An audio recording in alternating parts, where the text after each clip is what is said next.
Congresso 2010 da APUESP, 2.500 professores da rede pública de todas as regiões do estado foram ouvidos sobre suas condições de trabalho e como elas afetam sua saúde. Um dado significativo foi que 57% dos professores declararam sofrer de depressão. Esse dado apenas comprova o adoecimento dos professores.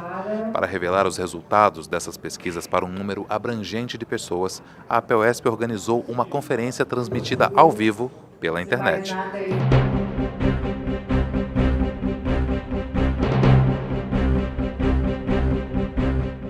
Minimamente, nós vamos fazer com que os números eles sejam revertidos, né?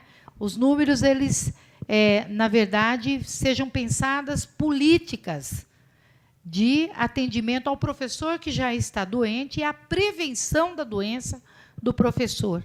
É isso que, na minha opinião, essa webconferência deve cumprir o papel. De que forma? Uma delas, nós já estamos numa luta insana até, que é a implementação da jornada do piso salarial profissional nacional. É inadmissível que nós tenhamos que ficar 32, 31 horas com alunos, sem tempo para preparar a aula, sem tempo para nada, com vida dupla, tripla e até quádrupla. Tá certo? Porque nós temos filhos, nós temos casa. E a vida do professor não morre ali na sala de aula, é levada para lá o trabalho, para casa também. Então, desta forma, pensar nessa instituição da implementação da jornada do piso. A segunda, constituição de comissão paritária de saúde no local de trabalho, composta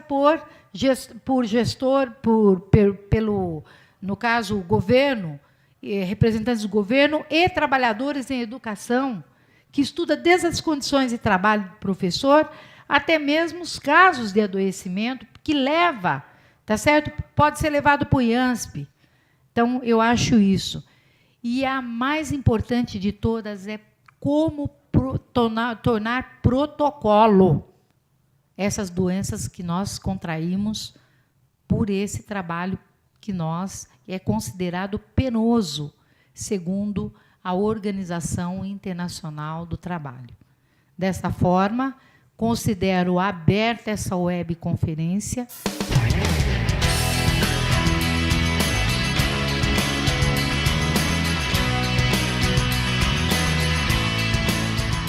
Mas o que realmente contribui ou aumenta a probabilidade da pessoa ter o afastamento é exatamente a depressão, a ansiedade, a hipertensão arterial e a rouquidão. Então, se a gente quisesse focar a atenção para evitar a probabilidade da pessoa ter um afastamento, o nosso foco de atenção deveria estar na depressão, na ansiedade, na hipertensão e na rouquidão. É isso que o dado acaba trazendo para a gente. Qual é a probabilidade maior da pessoa desenvolver o afastamento? Seriam quando tem essas patologias. Que a gente viu que a depressão e a ansiedade estão bastante presentes na população. 37,5% dos pacientes com diagnóstico de diabetes tiveram afastamento no último ano. 40% daqueles que têm artrose também tiveram afastamento. 37% daqueles que tiveram tendinite, bursite e dor muscular também tiveram afastamento. E 42% daqueles que tiveram doenças pulmonares também tiveram afastamento, né? Então, esses daqui eles não têm aquela inferência de probabilidade que eu falei do afastamento, como os outros anteriores. Mas são dados que são importantes também, são relevantes.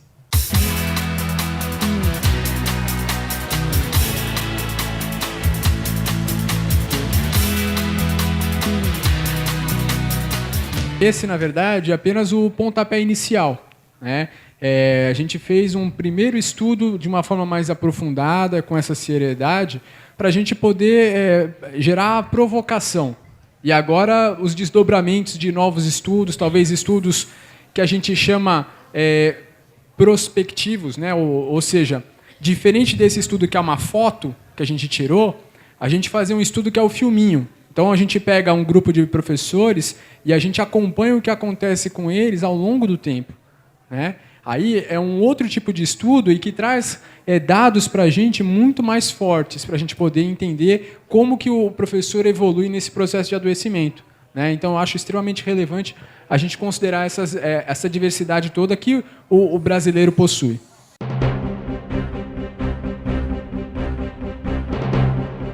Por essa amostragem, nós conseguimos ter aí uma avaliação de toda a categoria, que são mais de 180 mil titulares. E nós verificamos ali, pelo grupo, quais são as doenças predominantes, né? O que elas acontecem, quais são os grupos de doenças que estão predominando na categoria. Através disso, nós desenvolvemos algumas ações. Você esperava encontrar esses dados nessa pesquisa? Olha, eu imaginava alguma coisa, né, em relação à hipertensão e até mesmo de uma vida mais sedentária, mas a porcentagem de obesos realmente é bastante alarmante, né, e a parte de saúde mental também é um dado que eu não esperava que fosse tão presente assim. O Dr. Leandro comentou agora há pouco que o fato principal, a base de tudo para a melhoria de praticamente todas as doenças está na atividade física e na alimentação. Melhores informações e de como fazer, de como praticar dentro de cada sua situação, de tempo, horário, financeira e principalmente a alimentação saudável.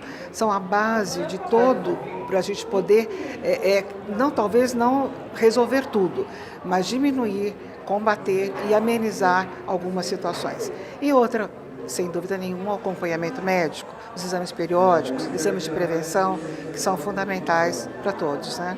Eu vejo que, na verdade, para a gente conseguir mudar essa questão da saúde do professor, o ideal seria que a gente pudesse mudar o conceito de saúde naquele ambiente. Então, que fosse um ambiente de promoção de saúde, que essa fosse uma prioridade naquele ambiente. É claro que é a educação, mas a gente também educa as pessoas através dos processos de saúde. Então, acho que uma coisa se soma à outra. O governo tem que dizer mais claramente o que ele quer da educação e não procurar culpados, né? E nessa de procurar culpados, quem está ficando doente somos nós. Essa que é a questão.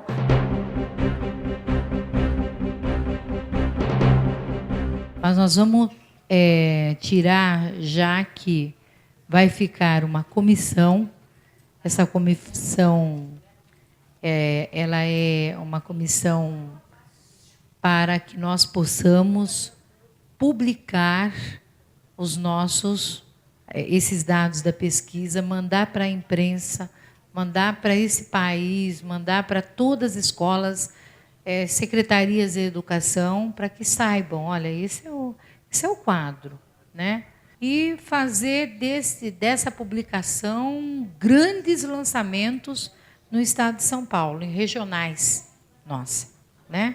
Tirar metas mesmo de como a gente quer tratar essa questão do adoecimento dos professores, que não é qualquer coisa. Porque se tiver uma categoria, se tem uma categoria que ela é importante, ela é a mais importante, é a nossa, a dos professores. Disso eu tenho certeza. E não é por arrogância. Nós formamos as outras profissões. Se é assim, não tem cabimento nós ficarmos largados, né, sem esse olhar humano para cima de nós.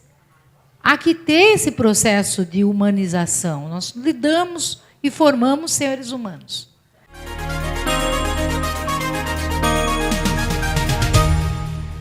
Dia 28 de setembro é dia de Assembleia Estadual dos Professores.